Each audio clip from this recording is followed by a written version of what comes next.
Salut l'équipe, deuxième version de la réception Beckett avec 16 cartes aujourd'hui, principalement du japonais, un petit peu de One Piece et c'est parti, on attaque tout de suite. Alors du coup, pas ce spoil, hop. Donc, on attaque tout de suite avec un Coraillon de Ondine. Donc ça sort du pack VS Theater avec Latias et Latios en holo dedans. Voilà, je sais pas si ça parle à certains. Et c'est la mauvaise surprise de la réception avec un 9. Donc 9 à cause... Veux-tu bien faire le focus? À cause des corners du coup. C'est les corners qui ont pêché sur cette carte. On enchaîne. On enchaîne avec Pokekun cette fois-ci, le Nymphali X. C'est pas l'alternate. L'alternate elle viendra un petit peu plus tard et sur cette carte on a eu 9,5. Donc cette carte je l'ai envoyée en double. Cette série elle est complètement magnifique. Je sais pas si vous connaissiez Pokekun, c'est l'équivalent de Evolution je crois chez nous. Et les cartes ont des foils un peu à la Mew Korokoro. Je sais pas si ça parle à certains. Bon, le Mew Korokoro oui j'imagine que oui. Ensuite le Ptera de Altomar. Donc ça c'était disponible avec le même deck que le Coraillon. Et c'est un 9,5 sur ce Ptera. Donc une illustration exclusive aux cartes japonaises. Donc je sais pas si certains la découvrent dans cette vidéo, mais moi elle m'a bien fait kiffer quand je l'ai découverte. Hop, on continue avec le deuxième Nymphali X de cette réception. Toujours avec ses petites dentelles et le Evoli derrière. Est-ce que lui fera mieux que l'autre? Et non, encore une fois 9,5. Alors on va continuer, vous allez commencer à comprendre le pattern. Donc c'est cette fois-ci Kaputops de Altomar. Est-ce que lui il aura fait mieux que Ptera? Et non, c'est 9,5 encore. Bon 9,5, on dirait que je me plains d'avoir des 9,5, mais bon, on va pas se mentir, on envoie chez Beckett pour le Black Label et éventuellement pour le 10. Après 9,5, c'est toujours mieux qu'un PSA 9, mais ça vaut pas un PSA 10. Ensuite, seule carte de One Piece de cette réception. J'ai voulu faire des petites expériences. Les foils sont complètement dingues sur ce TCG. Je sais pas si vous le collectionnez. Et ce sera également un 9,5. Pas fou pour du One Piece parce que c'est très très bien édité. Donc pas fou. Mais bon, on va pas se plaindre. Ça reste une jolie carte. On continue avec le Tarpo de Ondine cette fois-ci. Donc encore une fois, vous reconnaissez les cartes. De toute manière, e-series japonaise. Ça vient du même deck. Toutes mes cartes qui auront cette forme, elles viennent du même deck. Donc là, tout à 9,5 et un subgrade à 10, mais ça reste en 9,5 général. On continue. Et là, cette fois-ci, c'est l'alternative du Nymphali X qu'on a vu deux fois tout à l'heure. Toujours avec ce même foil de fou. Est-ce que je vais réussir à faire ressortir les yeux? Ouais, voilà. Donc voilà, moi perso, c'est des cartes qui me font vraiment kiffer. Après, j'aime bien les trucs un petit peu nichés, japonais, comme ça. Et c'est vrai que c'est de moins en moins disponible. J'avais acheté ces cartes il y a plus d'un an, donc elles avaient attendu leur gradation un petit moment, mais je regrette pas de les avoir achetées avant que les alternatives japonaises poussent dans tous les sens. Ensuite, le Nymphali de... Comment elle s'appelle? Annie. Oui, Annie. Le Mentali de Annie. Donc c'est le nom japonais ou anglais, j'imagine. Je connais pas le nom en français. Je sais pas si c'est le même nom. Annie's Ispian, c'est ça. Et 9,5, j'aime mint sur cette carte. Allez, on enchaîne avec du Pokekun encore. Donc Pokekun CP3, comme on peut le voir ici. Pokekun CP3 avec les deux garde-voirs, un bleu, un vert, un shiny, un normal.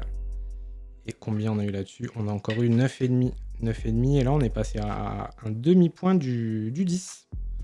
C'est un peu dommage, mais bon, c'est le jeu.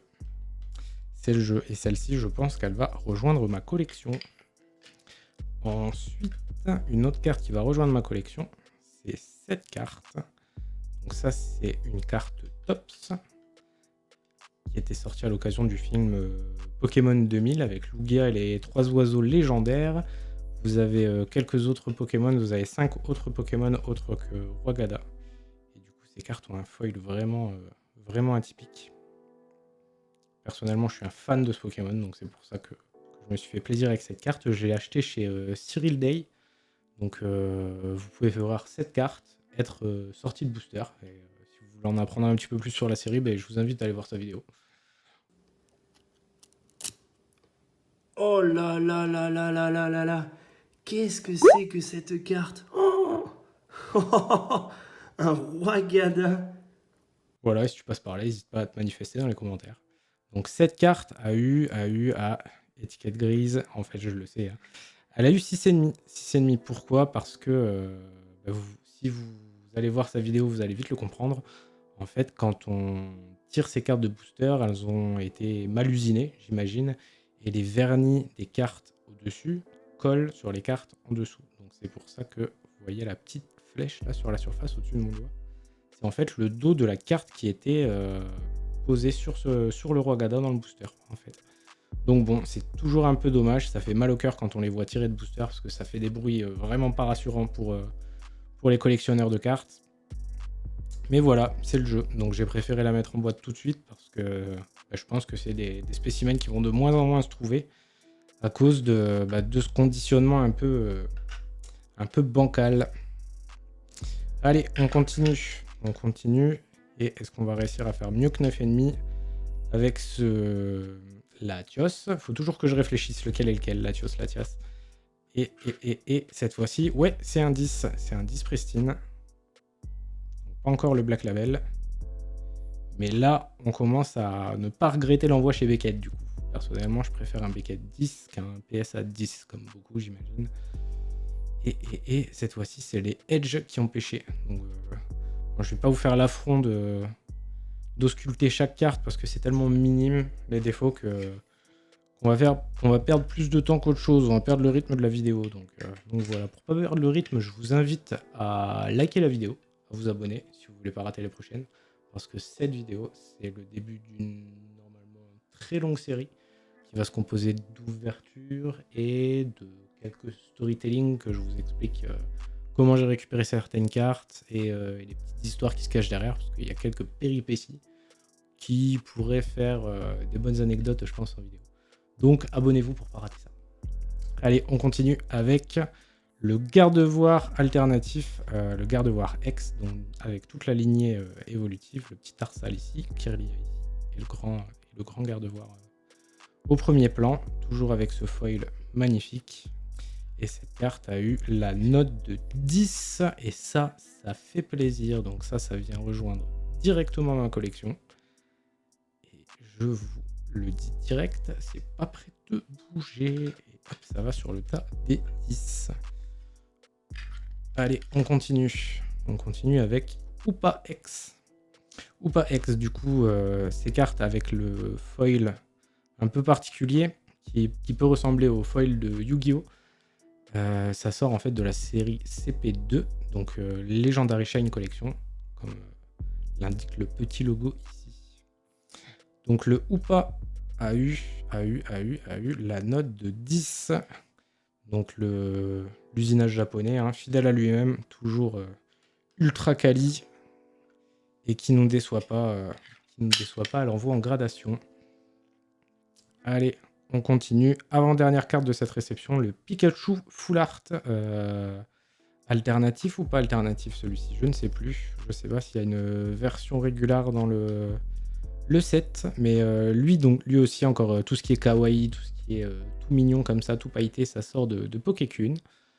Donc cette carte a eu la note de 10. Et ça aussi, je vous le dis, ça fait plaisir. Ça vient rejoindre mes Pikachu Beckett plutôt bien gradés pour la plupart. Et on termine, dernière carte de cette vidéo. Donc c'est, pour ne pas changer, une carte japonaise. Et c'est le Pikachu X. Le Pikachu X de Legendary Shine Collection. Donc, toujours avec ce square foil bien particulier.